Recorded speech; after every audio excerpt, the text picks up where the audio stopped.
শাতিমুর রসুল অর্থাৎ রাসূল সাল্লাল্লাহু আলাইহি ওয়াসাল্লামকে গালিদাতা বলতে কাকে বোঝায়? আর ইসলামী শরীয়তের দৃষ্টিকোণ থেকে রাসূল সাল্লাল্লাহু আলাইহি ওয়াসাল্লামকে অবমাননার শাস্তি কি, এবং এই শাস্তি কি শুধুমাত্র মুসলমানদের জন্য নাকি অমুসলমানদের জন্য প্রযোজ্য হবে? আত্মাহারিক টিভি, ওহির আলোয় উদ্ভাসিত জীবনের জন্য। আলহামদুলিল্লাহ নাহমাদুহু ওয়া নুসাল্লি আলা রাসূলিহিল কারীম, আম্মা বাদ। ধন্যবাদ সম্মানিত পরিচালক সাহেবকে আজকের এই গুরুত্বপূর্ণ বিষয়টা নির্বাচন করার জন্য। আজকের বর্তমানে এই সময়ের একটি হট ইস্যু হচ্ছে রাসূলুল্লাহ সাল্লাল্লাহু আলাইহি সাল্লামের অবমাননা। যে প্রশ্নটি আপনি করেছেন যে ফ্রান্সের বিষয়টা নিয়ে আজকে সারা বিশ্বে তোলপাড় হয়ে যাচ্ছে, তো এক্ষেত্রে শাতিমুর রসুল কে হবে? মূলত আল্লাহ রসুল সাল্লাল্লাহু আলাইহি ওয়াসাল্লামকে একদিকে গালি দেওয়া, সাথে সাথে রাসূলুল্লাহ সাল্লাল্লাহু আলাইহি সাল্লামের অবমাননা হয় এমন কোনো কাজ করা, সেটা চিত্র অঙ্কনের মাধ্যমে হোক, কার্টুন চিত্র অঙ্কনের মাধ্যমে হোক, বা চিত্র প্রদর্শনীর মাধ্যমে হোক, যেভাবেই হোক না কেন আল্লাহ রসুল সাল্লাল্লাহু আলাইহি ওয়াসাল্লামের অবমাননা হয় এমন যে কোনো কাজটাকেই শাতিমুর রসুল বলে গণ্য করা হবে, অর্থাৎ আল্লাহ রসুল সাল্লাল্লাহু আলাইহি ওয়াসাল্লামের প্রতি গালি হিসেবে গণ্য করা যাবে। যেমনভাবে জাহেলি যুগে রাসূল সাল্লাল্লাহু আলাইহি ওয়াসাল্লামকে বিভিন্নভাবে বিভিন্ন উপাধিতে চিত্রায়িত করা হতো, যেগুলি আসলে রাসূলুল্লাহ সাল্লাল্লাহু আলাইহি ওয়াসাল্লামের মধ্যে ছিল না। এই ধরনের কোনো কথা বলা তার শানে, বা তাকে যে জিনিসের তিনি উপযুক্ত নন এই ধরনের কোনো কাজ তার প্রতি আরোপ করাটাই হচ্ছে আল্লাহ রসুল সাল্লাল্লাহু আলাইহি ওয়াসাল্লামকে গালি দেওয়া। সুতরাং এই ধরনের কাজ থেকে প্রত্যেকেই বিরত থাকা দরকার। যদি কেউ রাসূলুল্লাহ সাল্লাল্লাহু আলাইহি ওয়াসাল্লামকে গালি দেয় তাহলে তার জন্য শাস্তি হচ্ছে মৃত্যুদণ্ড। আর এই মৃত্যুদণ্ডের ক্ষেত্রে মুসলিম, কাফের, মুশরিক, মুনাফিক সবার বিধান একই। সুতরাং এক্ষেত্রে সবার জন্যই ওই শাস্তি প্রযোজ্য হবে। এক্ষেত্রে দলিল হচ্ছে সূরা তাওবার 64 থেকে নিয়ে 66 পর্যন্ত এই আয়াতগুলি, যেখানে আল্লাহ রাব্বুল আলামিন বলছেন যদি কেউ আল্লাহকে, তার কিতাবকে এবং রাসূলুল্লাহ সাল্লাল্লাহু আলাইহি সাল্লামকে কেউ ঠাট্টা বিদ্রূপ করে তাহলে সে হচ্ছে অপরাধী। সুতরাং তার ব্যাপারে কোনো ওজর এটা গ্রহণ করা হবে না।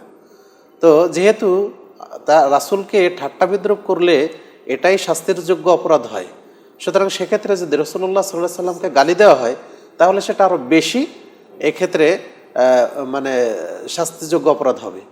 এবং এক্ষেত্রে আল্লাহ রসুল সাল্লাল্লাহু আলাইহি সাল্লামের পক্ষ থেকে বিভিন্ন হাদিসও এসেছে, যেটা আমরা দেখছি, যেমন কাব বিন আশরাফের হত্যাকাণ্ড। ঠিক অনুরূপভাবে ইবনে আব্বাস থেকে বর্ণিত একটি হাদিসে এসেছে, যেটা আবু দাউদের 4361 নম্বরে সংকলিত হয়েছে। এই হাদিসটিতেও দেখা যায় যে একজন গ্রাম্য লোক, অন্ধ ব্যক্তি, সে তার দাসীকে হত্যা করে ফেললো আল্লাহ রসুল সাল্লাল্লাহু আলাইহি সাল্লামকে গালি দেওয়ার কারণে। তো সেখানে রাসূলুল্লাহ সাল্লাল্লাহু আলাইহি সাল্লামের কাছে এই বিষয়টা আসলে আল্লাহ রসুল সাল্লাল্লাহু আলাইহি সাল্লাম ওই ব্যক্তির যে দিয়ত ছিল, বা এই দাসীর যে দিয়ত ছিল, রক্তমূল্য ছিল, এটাকে তিনি বাতিল করে দেন। অর্থাৎ তাকে কোনো শাস্তি দেন নাই, হত্যাকারীকে কোনো শাস্তি দেন নাই। তো এইভাবে বোঝা যায় যে হত্যাটাকে বৈধতা দিলেন। তো এভাবে বোঝা যায় যে রাসূলুল্লাহ সাল্লাল্লাহু আলাইহি সাল্লাম তিনি তাকে গালি দেওয়ার যে সব লোক গালি দিত তাদেরকে এইভাবে মৃত্যুদণ্ডের দণ্ডিত করতেন। এমনকি কাব বিন আশরাফের ঘটনাটা এক্ষেত্রে একেবারে স্পষ্ট, যে আল্লাহ রাসূল সাল্লাল্লাহু আলাইহি সাল্লাম কাউকে দায়িত্ব দিয়েছিলেন যে তুমি যাও, ওকে অমুসলিম ছিল, কাফের ছিল, যে তাকে হত্যা করার জন্য কিন্তু রাসূল সাল্লাল্লাহু আলাইহি সাল্লাম নির্দেশ দিয়েছিলেন। এখানে একটা প্রশ্ন থেকে যাচ্ছে যে আল্লাহ রাসূল সাল্লাল্লাহু আলাইহি ওয়াসাল্লাম বলছেন তিনটা ক্ষেত্রে একজন মানুষের নাফস নিতে পারে। সেটা কাতলুন নাফস বিন নাফস, অর্থাৎ কেউ কাউকে হত্যা করলে নিতে পারে, অথবা কেউ যদি মুরতাদ হয়ে যায় সেক্ষেত্রে, অথবা কোনো বিবাহিত জেনাকার ব্যক্তি যদি জেনা করে। তো এই তিন ক্ষেত্রে ব্যতীত কোনো মানুষকে হত্যা করার কোনো অনুমোদন ইসলামের নেই। তাহলে রাসূল সাল্লাল্লাহু আলাইহি ওয়াসাল্লামকে অবমাননা বা রাসূল সাল্লাল্লাহু আলাইহি ওয়াসাল্লামকে ঠাট্টা বিদ্রূপ করার কারণে আপনি যেটা বললেন যে মৃত্যুদণ্ডের শাস্তি, এটা আসলে কোন ক্যাটাগরিতে পড়বে? এটা আল্লাহ রাসূল সাল্লাল্লাহু আলাইহি সাল্লামকে যে ইস্তেহজা, যেটা অর্থাৎ তাকে নিয়ে ঠাট্টা বিদ্রূপ করা, এই ব্যাপারে সূরা তাওবার যে 64 থেকে 66 নম্বর আয়াত আল্লাহ রাব্বুল আলামিন যেটা বলছেন, যে তাহলে তারা কি আল্লাহ এবং আল্লাহ রাসূলকে নিয়ে তারা ঠাট্টা বিদ্রূপ করছে, তো এক্ষেত্রে তাদের শাস্তির ব্যাপারে কোনো ওজর গ্রহণ করা হবে না, অর্থাৎ তাদেরকে হত্যা করা হবে। আর এর প্রেক্ষিতে দেখা যায় রাসূলুল্লাহ সাল্লাল্লাহু আলাইহি সাল্লাম কাফের, মুশরিক বা যারা মুরতাদ হয়ে গেছে তারাও আল্লাহ রাসূলকে গালি দিলে সেক্ষেত্রে আল্লাহ রাসূল তাদেরকে ক্ষমা করেননি, বরং তাদেরকে শাস্তি দিয়েছেন। এটা কি তাহলে মুরতাদের শাস্তি হিসাবে না, আল্লাহ রাসূলকে গালিদাতা হিসেবে, কারণ কাফের মুশরিক করা তো মুরতাদ হবে। তাহলে ক্যাটাগরি কি চারটা হচ্ছে? মানে এই তিনটার বাইরে আরো একটা হ্যাঁ, ওটা কোরআনের আয়াত। ওটাতে কোরআনের আয়াতে যেটা বলা হয়েছে তিনটার পাশাপাশি আর একটা হচ্ছে এটা আল্লাহ রসুল সাল্লাহ সাল্লাম নির্ধারণ করেছেন। যেমন মক্কা বিজয়ের জন্য দিনেও রসুল্লাহ সাল্লাহ সাল্লাম অনেককে তিনি মৃত্যুদণ্ড দিয়েছিলেন।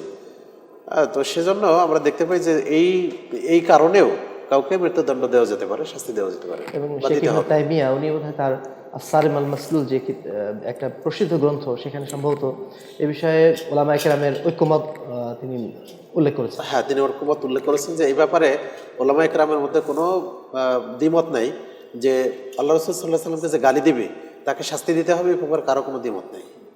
এবং এখানে তিনি বিভিন্ন মানে আলেম ওলামার মতামত তিনি তুলে ধরেছেন দীর্ঘ তার এই আলোচনাতে। তাহলে আপনি যেটা বললেন সব মিলিয়ে যেটা দাঁড়ালো যে শাতিমুর রসুল হচ্ছে ওই ব্যক্তি যে আল্লাহ রসুল সাল্লাহ ইসলামকে কোনোভাবে গালি দেবে বা তাকে ঠাট্টা বিদ্রুপ করবে, ইঙ্গিত সূচকভাবেও যদি সেটা হয়, তবুও সে শাতিমুর রসুল বা আল্লাহ রসুলকে অবমাননাকারী হিসাবে গণ্য হবে।